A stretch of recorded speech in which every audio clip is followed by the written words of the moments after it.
Hello friend, welcome back to our YouTube channel Utkarsh Vision Academy. दोस्तों, आज हम करने जा रहे हैं विनय सर के नायक बैच इकोनॉमिक्स के लेक्चर नंबर 10 का हैंड रिटेन नोट्स से क्विक रिवीजन। इससे पहले हमने लेक्चर 1 से 9 तक का रिवीजन करा दिया है, तो जिन्होंने उसे नहीं देखा है वे हमारे चैनल के प्लेलिस्ट में जाकर देख सकते हैं। तो आइए आज की क्लास को शुरू करते हैं। आज का हमारा टॉपिक है बैंकों का राष्ट्रीयकरण, विलय और एनपीए के बारे में। पिछली क्लास में हम लोग विकासात्मक बैंक के बारे में पढ़ चुके थे। तो आज हम लोग बढ़ते हैं वाणिज्यिक बैंक से। तो वाणिज्यिक बैंक की बात करते हैं तो ऐसा बैंक जो जनता से जमा स्वीकार और जनता को ऋण देता है उसी को हम लोग वाणिज्यिक बैंक कहते हैं। इसके जो होते हैं 2 प्रकार होते हैं, पहला अनुसूचित बैंक, दूसरा होता है गैर अनुसूचित बैंक। बात करते हैं अनुसूचित बैंक की, तो ये जो है ऐसा बैंक होता है जो आरबीआई एक्ट 1934 के दूसरी अनुसूची में शामिल है। उसे हम लोग जो है अनुसूचित बैंक यानी शेड्यूल्ड बैंक के नाम से जानते हैं। नेक्स्ट हम बात करते हैं गैर अनुसूचित बैंक की, तो ऐसा बैंक जो आरबीआई एक्ट 1934 के सेकेंड अनुसूची में शामिल नहीं है उसे हम लोग जो है गैर अनुसूचित बैंक के नाम से जानते हैं। नेक्स्ट हम बात करते हैं व्यापारिक बैंक जो होता है साख का सृजन कैसे करता है। तो व्यापारिक बैंक जो होता है जनता को ऋण देकर साख का सृजन करता है। बात करते हैं साख सृजन जो है किसके द्वारा किया जाता है, तो साख सृजन जो होता है व्यापारिक बैंकों के द्वारा किया जाता है।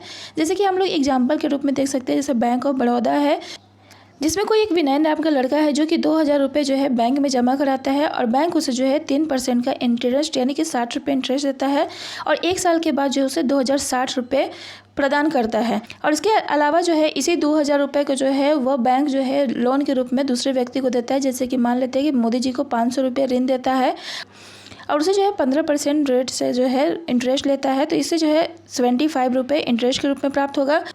और उसके बाद बात करते हैं योगी जी को जो है 500 रुपये दिया जाता है और इस पर जो है 14% का इंटरेस्ट लिया जाता है, तो 70 रुपये जो है इंटरेस्ट के रूप में। उसके बाद केजरीवाल की बात करें तो 300 रुपये जो है लेंड दिया जाता है यानी उधार दिया जाता है और 13% दर से यानी कि 39 रुपये जो है उससे प्राप्त होगा।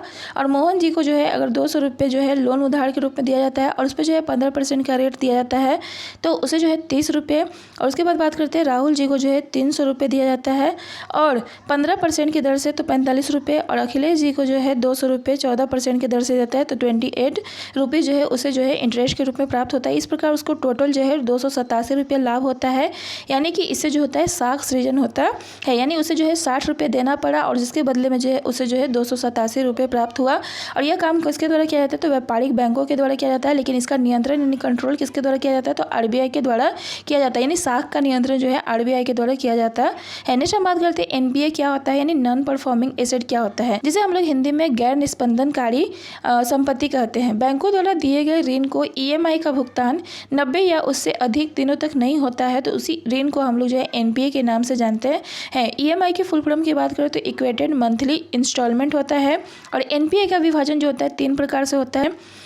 तो पहला है सब स्टैंडर्ड एसेट जिसे हम लोग अवमानक संपत्ति कहते हैं, और दूसरा है डाउटफुल एसेट यानी संदिग्ध संपत्ति, और तीसरा की बात करते हैं लॉस एसेट यानी कि हानि संपत्ति। बात करते हैं अवमानक संपत्ति यानी सब स्टैंडर्ड एसेट की, तो इसमें जो एनपीए होता है 90 दिन से 12 माह का पुराना होता है। और डाउटफुल में बात करते हैं तो 12 से 36 माह पुराना होता है। और लॉस एसेट्स में बात करें तो 36 माह से अधिक का पुराना होता है, तो उसे हम लोग लॉस एसेट्स के नाम से जानते हैं। नेक्स्ट हम बात करते हैं बैंकों के राष्ट्रीयकरण की, तो आरबीआई की बात करते हैं। आरबीआई का जो राष्ट्रीयकरण हुआ था 1 जनवरी 1949 को हुआ था और इस समय आरबीआई के गवर्नर कौन थे, तो सीडी देशमुख थे। बात करते हैं एसबीआई का जो है राष्ट्रीयकरण कब हुआ था, तो एसबीआई का जो हुआ था 1 जुलाई 1955 को हुआ था। बैंकों के राष्ट्रीयकरण के जो है विभिन्न फेज, जिसमें फर्स्ट फेज की बात करते हैं तो प्रथम चरण जो हुआ था 19 जुलाई 1969 को हुआ था। तो आज के लिए बस इतना ही, मिलते हैं नेक्स्ट लेक्चर के रिवीजन में, तब तक के लिए बाय बाय।